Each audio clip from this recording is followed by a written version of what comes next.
చీకటిని మనం స్పెషల్గా తెచ్చుకోవాల్సిన అవసరం లేదు. లైట్ ఆరిపోతే చాలు, లైట్ ఆగిపోతే చాలు, ఆటోమేటిక్గా చీకటి వచ్చేస్తుంది. చీకటి ప్రత్యేకంగా రామ్మ అని మనం పిలవాల్సిన అవసరం లేదు. చీకటి వెళ్ళిపోవాలంటే దాన్ని పనిగట్టుకొని నువ్వు నెట్టి వేయలేవు ఏ విధంగా కూడా. ట్రై చేస్తారా? లైట్ అనేది వేయకుండా చీకటిని నువ్వు ఎలా తరిమి కొడతావు? ట్రై చేయి. చాలామంది తమలో ఉన్నటువంటి చెడ్డ స్వభావాన్ని, చెడ్డ గుణాలని, చెడ్డ లక్షణాలని గురించి దిగులు పడతారు. ఇది మంచి మాట వినండి.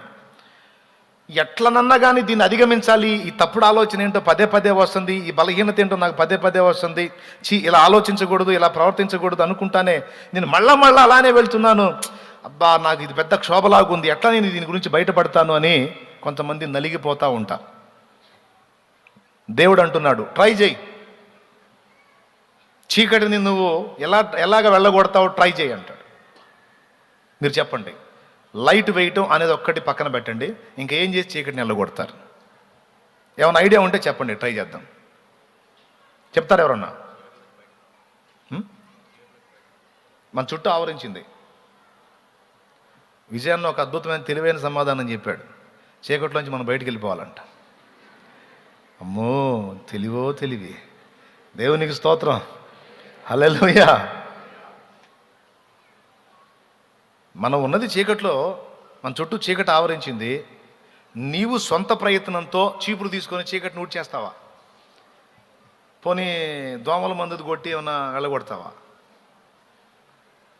మున్సిపాలిటీ వాళ్ళు బజార్లో పొగేసి దోమలు వెళ్ళగొడతారే, అట్లా ఏమన్నా చీకటికి ఏమన్నా పొగేసి వెళ్ళగొడతావా? ఏం చేస్తావు? పురుగు మందు కొట్టి ఏమైనా వెళ్ళగొడతావా చీకటిని? ఏం లేదు. అసలు నువ్వు చీకటిని టచ్ కూడా చేయొద్దు. అసలు చీకటి వెళ్ళగొట్టే పని ప్రయత్నమే చేయొద్దు నువ్వు. మరేం చేయాలి అంటే లైట్ వేసుకో అంతే.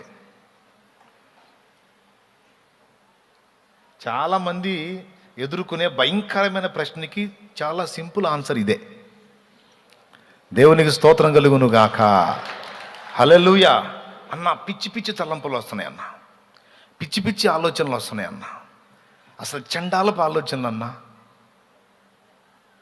అని వాళ్ళ పరిస్థితులు, వాళ్ళ అలవాట్లు, వాళ్ళ బలహీనతలు, వాళ్ళ లోపాలు ఇన్ని చెబుతారు నాకు. అంటే అవన్నీ వింటున్నప్పుడు నాకు అర్థమైంది వాళ్ళ చుట్టూ ఒక చీకటి కమ్మేసింది అని. దాని నుంచి బయటపడటానికి అన్న నేను మరి 3 రోజులు ఉపవాసం ఉంటే పోయిద్దా?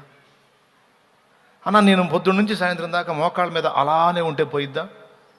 ఏంటి పోయేది? కాళ్ళు పట్టుకుపోతాయి.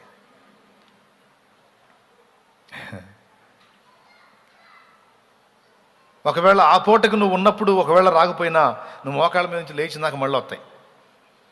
మరి ఎట్లా? దీనికి విరుగుడు ఏంటంటే ఏం లేదు, చీకటి నిన్నెప్పటికీ దరిచేరకుంటున్నట్లు మీ దీపం వెలుగుతూ ఉండనియండి. దేవునికి స్తోత్రం కలుగును గాక అన్నాడా? మీ దీపములు అది అంటే ఆయన సన్నిధి నీలో నివసించాలి. ఆయన వాక్యపు వెలుగులో నువ్వు ఎప్పుడూ ప్రయాణం చేయాలి. ఒక్క మాటలో చెప్పాలంటే ఆయన సన్నిధి నుండి నువ్వు వేరైనటువంటి అనుభవాన్ని అసలు రానియొద్దు. నువ్వు కూర్చున్నా, లేచినా, తిన్నా, పండుకున్నా, నువ్వు ఎక్కడున్నా ఆయనతో మాట్లాడు, ఆయన గురించి ఆలోచించు, ఆయన తలంపులతో నింపబడు. చీకటి నీలోకి జ్వరబట్టడానికి తావే ఉండదు. అర్థమైందా? ఎప్పుడు వస్తాయి అవన్నీ? వెలుగును నువ్వు ఆపేసినప్పుడు, వెలుగుకి నువ్వు ద్వారం మూసేసినప్పుడు. అర్థమైందా? అప్పుడు ఎంటర్ అవుతుంది. అది వెళ్ళిపోవాలంటే ఒకటే, నువ్వు ఎన్ని తిప్పలన్నా పడు, నీ వల్ల కాదు, నువ్వు గెలవలేవు. ట్రై చేయి, నీకు దమ్ముంటే. నిన్ను చుట్టుముట్టే వాటిని దేవునికి వేరుగా ఉండి నువ్వు వెళ్ళగొట్టు.